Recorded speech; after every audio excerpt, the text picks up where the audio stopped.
GS news YouTube channels లో మీ వ్యాపార ప్రకటనల కోసం ఈ నంబర్కి కాల్ చేయండి.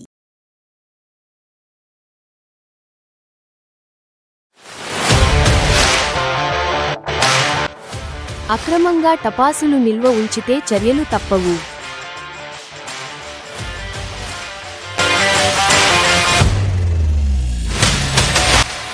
స్థానిక ఎన్నికల్లో బీసీలకు 42% సీట్లు కేటాయించలి.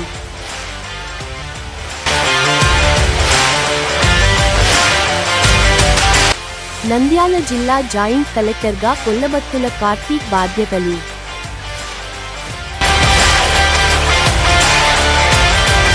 నందికొట్కూరు నందు జరిగిన ఓ వివాహాది శుభకార్యములకు హాజరై నూతన వధూవరులను ఆశీర్వదించిన ఎన్ఎండి ఫిరోజ్ గారు. రోస్పాడు మండలం నందు జరిగిన ఓ కార్యక్రమంలో పాల్గొన్న ఎంపీ బైరెడ్డి సబరి గారు మరియు ఎన్ఎండి ఫిరోజ్ గారు. యువతకు ఉద్యోగ, ఉపాధి కల్పనే లక్ష్యంగా ఓర్వకల్లు ఇండస్ట్రియల్ హబ్ను సీఎం గారు అభివృద్ధి చేస్తున్నారు. ఉద్యోగాల పేరిట 5,000 మంది నుంచి డబ్బులు వసూలు. అసలు ఆయన టీడీపీ కాదంటున్న శ్రేణులు. నంద్యాలలో కృష్ణా డైమండ్ బంగారు ఆభరణాల ఎగ్జిబిషన్ ప్రారంభం ఎన్ఎండి ఫిరోజ్ ప్రారంభించారు.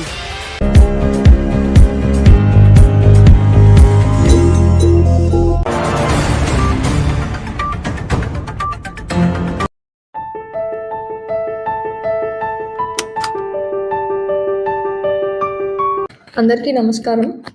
దీపావళి సందర్భంగా నంద్యాల ప్రజలకు నంద్యాల పోలీస్ వారి నుండి కొన్ని సూచనలు. మొదటిగా ఎవరూ కూడా అనాథరైజ్డ్గా ఫైర్ క్రాకర్స్ అనేవి స్టోర్ చేయకూడదు. మరి ముఖ్యంగా లాస్ట్ టైం ఎవరైతే టెంపరరీ లైసెన్స్ హోల్డర్స్ ఉన్నారో వారి దగ్గర లాస్ట్ ఇయర్ మిగిలిపోయిన స్టాక్ కానీ ఏదైనా ఉంటే అది మేము రైడ్స్ కనుక చేసినప్పుడు మాకు దొరికితే మేము కంపల్సరీ దాన్ని సీజ్ చేసి వారి మీద చట్టపరమైన చర్యలు తీసుకోబడతాయి. సో ఎవరు కూడా అలా అనాథరైజ్డ్గా ఇళ్లలో కానీ లేకపోతే షాప్స్లో కానీ స్టాక్ పెట్టుకోవడానికి లేదు.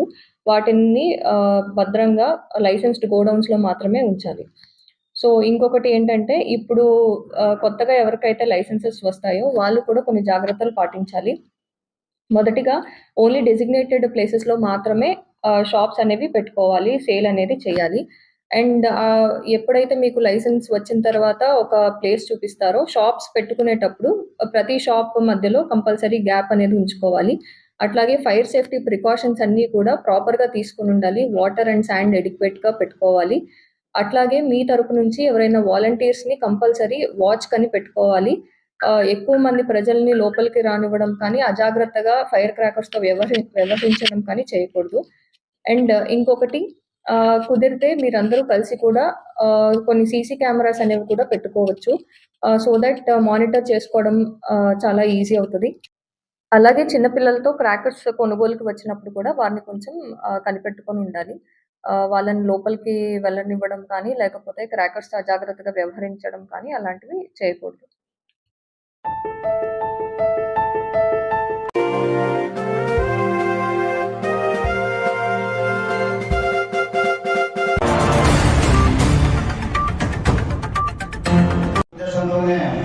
భారత కమ్యూనిస్టు పార్టీ రాష్ట్ర కార్యదర్శి వర్గం రౌండప్ సమావేశం జరుగుతుంది. ఈ సమావేశానికి ముఖ్య అతిథి జిల్లా కమ్యూనిస్ట్ పార్టీ కార్యదర్శి మరి రంగనాయుడు, అదేవిధంగా సభాధ్యక్షుడు కూడా మరి నా విప్లవ ధన్యవాదాలు తెలుపుకున్నాం. ప్రధానంగా మరి ఈరోజు మనమైతే కులం మతం లేదు, ఏమైనా ఉన్నాయంటే అవి సిబిఐ మాత్రం కూడా మీకు అందరూ మేము తెలియజేస్తున్నాం. చూసుకుంటే ఈ రాష్ట్రంలో మరి బీసీలతో ఎమ్మెల్యేలు అవుతున్నారు, జిల్లా పరిషత్ చైర్మన్లు అవుతున్నారు, అందరూ కూడా వాళ్ళే అవుతున్నారు. మనం మరి గొప్ప చెప్పుకున్నాం. 2 ప్రాంతీయ పార్టీలు, ఒకటి టీడీపీ అయినా ఒకటి వైఎస్ఆర్ అయినా, మరి ఈరోజు తెలుగుదేశం పార్టీ బీసీల పార్టీ అదే చేసినామని కూడా గొప్ప చెప్పుకుంటున్నారు. ఏదో బీసీలకు బాగా మేము కాదనడం లేదు, కానీ అట్టడుగు నుంచి కింది స్థాయి నుంచి ఆంధ్రప్రదేశ్ రాష్ట్రంలో జనగణనలో కులగణన ఏర్పాటు చేయాలని ఈరోజు బీసీ సంఘాలతో సమావేశాన్ని ఏర్పాటు చేయడం జరిగింది. ఈ బీసీ సంఘాల సమావేశం నంద్యాల జిల్లాలో ఉన్నటువంటి బీసీ సంఘాలని అన్ని సంఘాలని కలుపుకొని రేపు ఈ నెలలోనే సిపిఐ రాష్ట్ర కార్యదర్శి రామకృష్ణ గారి సమక్షంలో రాష్ట్ర వ్యాప్తంగా ఈరోజు ఖచ్చితంగా బీసీలకి స్థానిక సంస్థల్లో 42% రిజర్వేషన్ కల్పించి ఎన్నికలకు పోవాలనే ప్రధాన అజెండాతోనే ఈరోజు ఈ సమావేశాన్ని నిర్వహిస్తూ ఉన్నాం. ఈరోజు పక్కన ఉన్నటువంటి కర్ణాటక రాష్ట్రంలో రిజర్వేషన్లు కల్పించారు, పక్కన ఉన్నటువంటి కర్ణాటకలో కల్పించారు, మిగతా అనేక రాష్ట్రాల్లో కూడా ఈరోజు జనగణన కులగణన చేస్తూ ఉన్నాం. దేశవ్యాప్తంగా కూడా ఇది జరగాలని సిపిఐ పార్టీగా కోరుతా ఉన్నాం. ఈరోజు ఈ జిల్లాలో ప్రధానంగా ఒకే సామాజిక వర్గం, పెత్తందారి భూస్వామ్య సామాజిక వర్గం ఈరోజు పరిపాలన చేస్తూ ఉన్నారు. కింది స్థాయిలో స్థానిక సంస్థల్లో ఓసీలుగా వచ్చినా ఈరోజు రిజర్వేషన్లు లేకపోవడం వలన చాలా బీసీలు దాదాపు 50% పైగా ఉన్నటువంటి బీసీలు ఈరోజు కనీసం రాజకీయ పదవులు అనుభవించలేకపోతున్నారు, లేదా ఉద్యోగాల్లో అవకాశాలు కలిగక ఇబ్బందులు పడతా ఉన్నారు. అందుకోసమే బీసీలు అందరూ కూడా ఐక్యమై 42% స్థానిక సంస్థల్లో కల్పించడం కోసం ఈ రాష్ట్ర ప్రభుత్వం చంద్రబాబు నాయుడు గారి నాయకత్వంలో వెంటనే అసెంబ్లీని సమావేశపరిచి సమావేశంలో తీర్మానం చేయాలని చెప్పేసి తెలియజేస్తా ఉన్నాం. ఈరోజు పక్కన 2023లో ఎలక్షన్లు వస్తే రేవంత్ రెడ్డి ప్రభుత్వం వెంటనే బీసీలకు సంబంధించి తెలంగాణ రాష్ట్రంలో వాళ్ళ అసెంబ్లీ సమావేశపరిచి ఇమీడియట్ గా రిజర్వేషన్ ప్రతిపాదన చేశారు.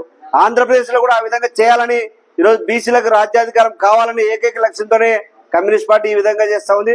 కాబట్టి దీనికి అందరూ కలిసి వచ్చి ఈ బీసీలకి రిజర్వేషన్ చేసేందుకు కోసం అవసరమైతే అసెంబ్లీలో ఉన్నటువంటి బీసీ ఎమ్మెల్యేలు కూడా గలవిప్పాలని చెప్పేసి సిపిఐగా బీసీ సంఘాలుగా కోరుతా ఉన్నాం.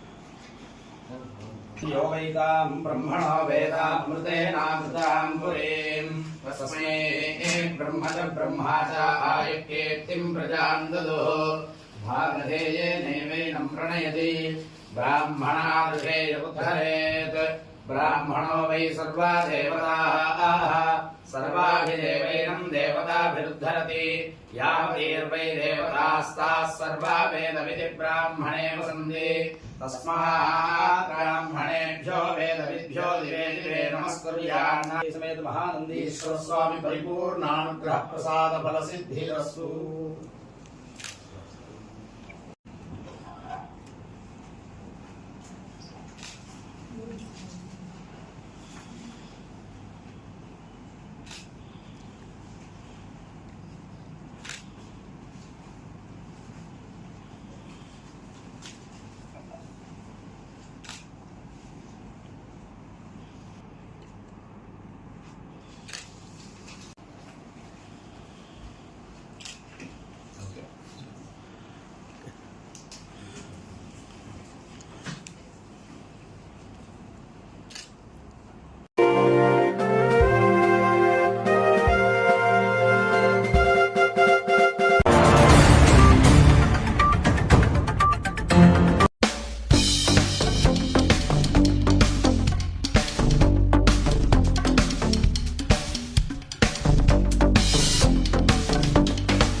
ఇండస్ట్రియల్ హబ్ అయింది, ఎన్నో పరిశ్రమలు వస్తూ ఉన్నాయి.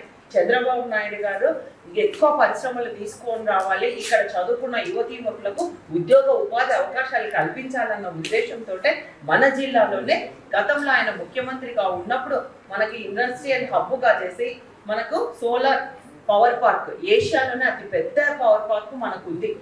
అక్కడ పవర్ జనరేషన్ అంటే మనకి ఈ విండ్ పవర్ లేనప్పుడు కూడా మనం తయారు చేసుకోవచ్చు అన్న రకంగా అది అయితా ఉంది. దాంతోపాటు డిఆర్డిఓ మొన్న మనకందరికీ తెలుసు పహల్గామ్లో జరిగిన ఇన్సిడెంట్కి మన వాళ్ళను కోల్పోవడం జరిగింది. ఆపరేషన్ సింధూర్ ఇక్కడనే ట్రయల్ చేశారు. మనకు చూడండి మన మధ్యలోనే ఇవన్నీ వచ్చాయి. అంతేకాకుండా ఎయిర్పోర్ట్ అంటే ఎంతో మంది పరిశ్రమలు పెట్టుకోవడానికి వస్తూ ఉన్నారు. వాళ్ళు పెద్ద పెద్ద వాళ్ళ ఇండస్ట్రియలిస్ట్ వస్తే వాళ్ళకి అనుగుణంగా ఉండడానికి ఎయిర్పోర్ట్ కూడా ఏర్పాటు చేసుకోవడం జరిగింది. అంతేకాకుండా జైరాజ్ ఇస్పాత్ స్టీల్ ప్లాంట్ ఇవన్నీ వచ్చేసినాయి. మళ్ళీ గత 5 ఏళ్లలో గత ప్రభుత్వంలో వైసీపీ ప్రభుత్వంలో ఒక్కటి కూడా రాలేదు. ఎంతసేపు ఉన్నా వాళ్ళు ఎక్కడ స్థలాలు దొరుకుతాయా, ఎక్కడ కబ్జాలు చేద్దామా అన్న ఆలోచన తప్పనిస్తే వాళ్ళకి వేరే ఆలోచన లేదు. కానీ ఇప్పుడు మనకున్న విజనరీ లీడర్ మన ముఖ్యమంత్రి నారా చంద్రబాబు నాయుడు గారు అహర్నిశలు పరిశ్రమలు తీసుకొని రావడానికి చూడండి. వైజాగ్ ఎన్ని వస్తూ ఉన్నాయి. గూగుల్ అయితేనేమి ఇప్పుడు తొందరలోనే మనకి అన్ని ఓపెన్ కాబోతా ఉన్నాయి. అట్లా ఇక్కడ కూడా మన ఓర్వకల్లుకు కూడా ఈ 15 నెలల కాలంలోనే డ్రోన్ హబ్ 300 ఎకరాలు కేటాయించి డ్రోన్ హబ్ రావడం జరిగింది. అంతేకాకుండా సెమీ కండక్టర్ ఈ సెమీ కండక్టర్ చాలా కాస్ట్లీ. అది పెద్ద పెద్ద దేశాలు అంటే మనకి అమెరికా, చైనా, జపాన్, తైవాన్, దక్షిణ కొరియా, ఈ సౌత్ కొరియా దీనిలో ఈ దేశాల్లో మాత్రమే ఉంటుంది. అటువంటిది మన ఓర్వకల్లుకు వస్తూ ఉంది చూడండి. అంతేకాకుండా రిలయన్స్ బేవరేజెస్, రిలయన్స్ అక్కడ కూల్ డ్రింక్స్ ఇవన్నీ తయారు కావడానికి అవకాశం ఉంది. ఇలా అగస్తా ఇండస్ట్రీ ఇవన్నీ వస్తూ ఉన్నాయమ్మా. మనకి ఇంకా చాలా రాబోతా ఉన్నాయి తొందరలోనే. కాబట్టి మేము ఒకటే కోరుతా ఉన్నాం, మన ముఖ్యమంత్రి గారిని అయితేనేమి, మన ఐటీ మినిస్టర్ నారా లోకేష్ గారిని అయితేనేమి, మా పిల్లల్ని చాలా మంది అమ్మ మీ దగ్గరనే పరిశ్రమలు ఉన్నాయి, మాకు ఉద్యోగం కావాలి మీరు ఇచ్చిన బయోడేటా రెజ్యూమ్ కానీ మేము ఇచ్చి వాళ్ళకి పంపడం జరుగుతుంది. మన పిల్లలు మాకు కావాలి. కానీ వాళ్ళు ఏమంటారు తెలుసా, స్కిల్ లేదమ్మా మీరు పంపించిన వాళ్ళకు, మేడం మేము ఏం చేస్తాము అని అంటారు. కాబట్టి మనకు ఏవైతే పరిశ్రమలు వస్తున్నాయో ఆ రంగంలో స్కిల్ మీకు తీసుకొని రావడానికి ఒక స్కిల్ డెవలప్మెంట్ సెంటర్ను మా ఓర్వకల్లులో ఏర్పాటు చేయాలని నేను ప్రతిసారి కోరుతా ఉన్నా. తప్పకుండా మన ఓర్వకల్లుకు స్కిల్ డెవలప్మెంట్ సెంటర్ వచ్చినట్లయితే మన పిల్లలకు అందరికీ ఉద్యోగాలు రావడానికి అవకాశం. మనకి ఇప్పుడు అది స్కిల్ లేకపోవడం వల్లనే ఎక్కడెక్కడో అంటే రాజస్థాన్, బీహార్, ఛత్తీస్గఢ్ ఎక్కడెక్కడి పిల్లలు వచ్చి ఇక్కడ ఉద్యోగాలు చేస్తూ ఉన్నారు. కాబట్టి అలా కాకుండా తప్పకుండా మనకు ఎన్నో పరిశ్రమలు ఉన్నాయి. మీరైతే మంచిగా చదువుకోండి. తప్పకుండా ఒక నెక్స్ట్ టర్మ్ కల్లా మన జిల్లానే రూపురేఖలే మారిపోతాయి.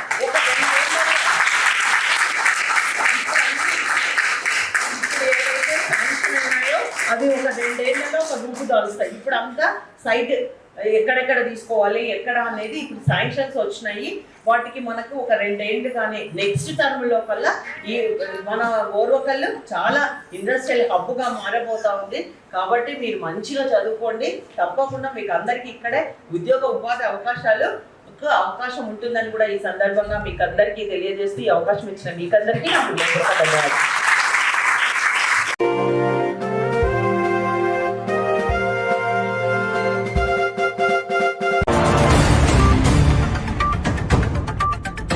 ఎలనూరు అనంతపురం జిల్లా ఎలనూరు మండలంలో నుంచి అక్కడ ఉంటున్నాడు.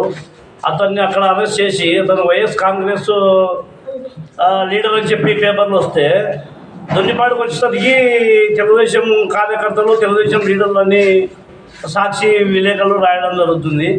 కనీసము ఏ పార్టీలో ఉన్నాడు ఆయన, ఏ పార్టీలో లేడు, తెలుగుదేశంలో ఉన్నాడా, వైసీపీలో ఉన్నాడా అని తెలుసుకోవడం రాయడము ఏ పార్టీ జరుగుతుంది పద్ధతి. కనీసం అంటే బాసిరెడ్డి వీరారెడ్డి అతనికి సభ్యత్వము లేదు, ఏ కార్యక్రమంలో పాల్గొనడం లేదు. అతను కనీసం అంటే తెలుగుదేశం పార్టీలో ఏ ఒక్క రోజు కూడా అతను మా దగ్గరికి రాలేదు.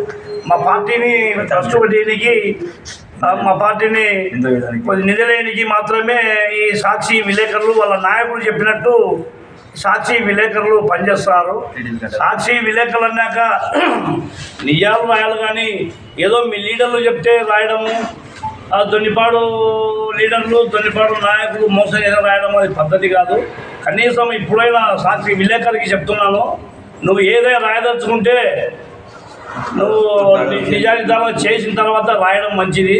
ఇట్లా చేస్తుందా పోతే నీ మీద క్రిమినల్ కేసులు కోర్టు నష్టపరిహారాలు చేయడం జరుగుతుంది.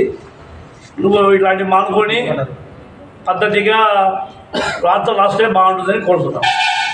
దొన్నిపాడు మండలం దొన్నిపాడు గ్రామంలో చాలామంది ఇంచుమించు 4-5 వేల మంది డబ్బులు ఒక్కొక్కరు 3,40,000, 30,000, 50,000 కట్టారు. చాలామంది కూడా నష్టపోవడమే జరిగింది. ఏమి వాస్తవమే, అబద్ధమేం కాదు, ఏమే. కానీ కొంతమంది నాయకులు చెప్పడం వల్ల ఇలాంటి తెలుగుదేశం పార్టీ మీద బురదలడము విలేకరులకు అలవాటు అయిపోయింది. అట్లా రిపీట్ కాకుండా చేయాలని చెప్పి చెప్తున్నాను. కానీ ఈ డబ్బులు మాత్రము రాజారెడ్డి అనే అతన్ని ల్యాప్టాపు సెల్లు సీజ్ చేయడం వల్ల ఈ మన ప్రజలకు డబ్బులు కట్టే వాళ్ళకి ప్రతి ఒక్కరికి డబ్బులు వేయలేకపోయినాడు. అతను కూడా డబ్బులు వేస్తానని చెప్పి ఎల్లూరు స్టేషన్ పోయి అడగగా మీరందరూ వచ్చి మీకు డబ్బులు ఇవ్వాల్సిన వచ్చి మాట్లాడి చేస్తే మీ ప్రతి ఒక్కరికి డబ్బులు ఇప్పించే ఏర్పాటు చేస్తానని చెప్పి రాజారెడ్డి చెప్పడం జరిగింది. మన ఎస్ఐ గారు కూడా చెప్పడం జరిగింది. కాబట్టి మీరు అనవసరమైన విషయాలు తెలుసుకోకుండా మాట్లాడడం పద్ధతి కాదని చెప్పి ఈ పత్రికా విలేకరుల సమావేశంలో చెప్తున్నాను. మా టీడీపీ కార్యకర్త విద్యారెడ్డి అన్నారు. ఆ విద్యార్థిని వ్యక్తి మా టీడీపీ కార్యకర్తే కాదు, ఫస్ట్ నుంచి కూడా వాళ్ళు వైఎస్ఆర్ క్యాండిడేట్లు. మేము దీన్ని తీవ్రంగా ఖండిస్తున్నాము. కనీసం పార్టీ సభ్యత్వం కూడా లేదు. వాళ్ళు వైఎస్ఆర్సీపీ కార్యకర్తలు. దొన్నిపాడు గ్రామంలో ఉద్యోగాల పేరుతో ఊడ్చేశారు అనే కథనం సాక్షీకరణంలో వచ్చింది. దానిని మేము చాలా తీవ్రంగా ఖండించినాము. టీడీపీ నాయకులు నయామోసం అన్నారు, కానీ టీడీపీ నాయకులు కాదు, వాస్తవానికి వైఎస్ఆర్సీపీ నాయకులు. బాచిరెడ్డి వీరారెడ్డి అనే మంచి వైఎస్ఆర్సీపీ కార్యకర్త ప్లస్ క్యాడర్ ఉన్న లీడర్. ఆయనను అంచనా వేసుకొని మా టీడీపీ పార్టీ మీద ఇట్లా అసభ్యకరమైన ప్రచారం చేయడం సాక్షికి తగదని ఒక కార్యకర్తగా నేను దీన్ని ఖండిస్తున్నాను.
సౌజన్యంలో కృష్ణా డైమండ్ నిర్వహిస్తున్న డైమండ్ మేళాను ఎంఎండి ఫిరోజ్ గారు చేశారు. చాలా సంతోషం.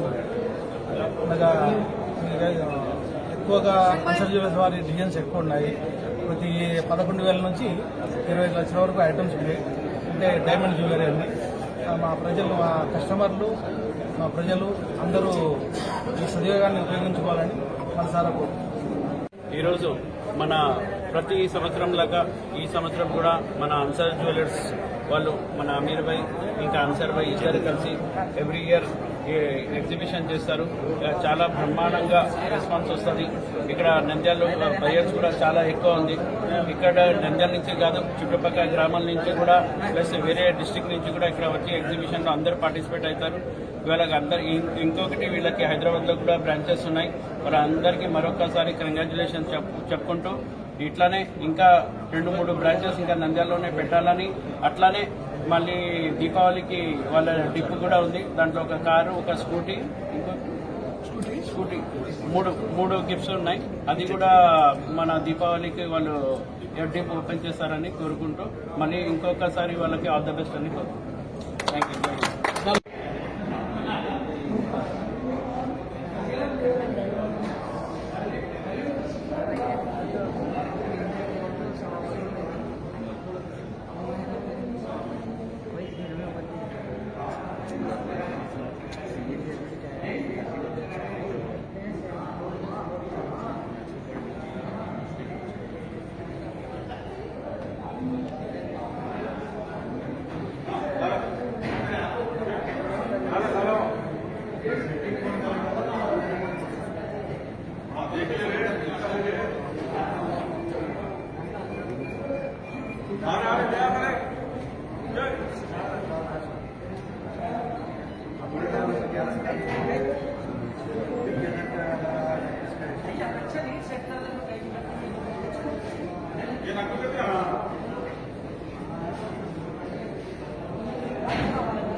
ఎన్ఎండి ఫిరోజ్ గారు రావడం మాకు చాలా గర్వంగా ఉంది.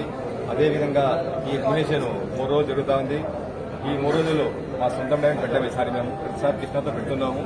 కృష్ణా డైమండ్ వచ్చేసి 10,000 నుండి ఒక 3 లక్షల వరకు పెట్టాము. 3-5 లక్షల వరకు 10,000 నుండి 5 లక్షల కృష్ణా డైమండ్ కూడా వస్తువులు ఉంటాయి. అలాగే ఈసారి అన్సర్ డైమండ్స్ అనేవి ప్రైవేట్ పెట్టాము, సొంతంగా పెట్టాము. మేము ప్రతి ఒక్కరూ ఈ అవకాశాన్ని ఉపయోగించాలని కోరుతున్నాము. అదేవిధంగా ఎన్ఎండి ఫిరోజ్ గారు మా ఈ ఎగ్జిబిషన్ రావడం మాకు చాలా గర్వంగా ఉంది. Thank you.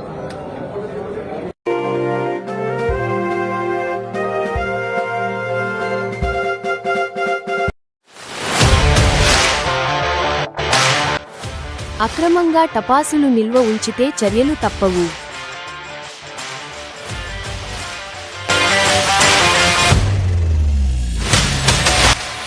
స్థానిక ఎన్నికల్లో బీసీలకు 42% సీట్లు కేటాయించలి.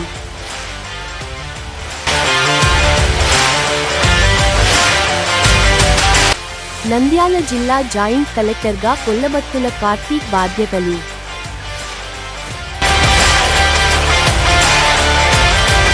నందికొట్కూరు నందు జరిగిన ఓ వివాహాది శుభకార్యములకు హాజరై నూతన వధూవరులను ఆశీర్వదించిన ఎన్ఎండి ఫిరోజ్ గారు.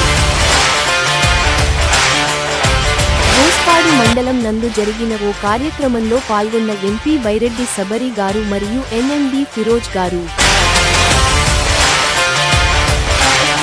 యువతకు ఉద్యోగ, ఉపాధి కల్పనే లక్ష్యంగా ఓర్వకల్లు ఇండస్ట్రియల్ హబ్ను సీఎం గారు అభివృద్ధి చేస్తున్నారు. ఉద్యోగాల పేరిట 5,000 మంది నుంచి డబ్బులు వసూలు. అసలు ఆయన టీడీపీ కాదంటున్న శ్రేణులు. నంద్యాలలో కృష్ణా డైమండ్ బంగారు ఆభరణాల ఎగ్జిబిషన్ ప్రారంభం ఎన్ఎండి ఫిరోజ్ ప్రారంభించారు.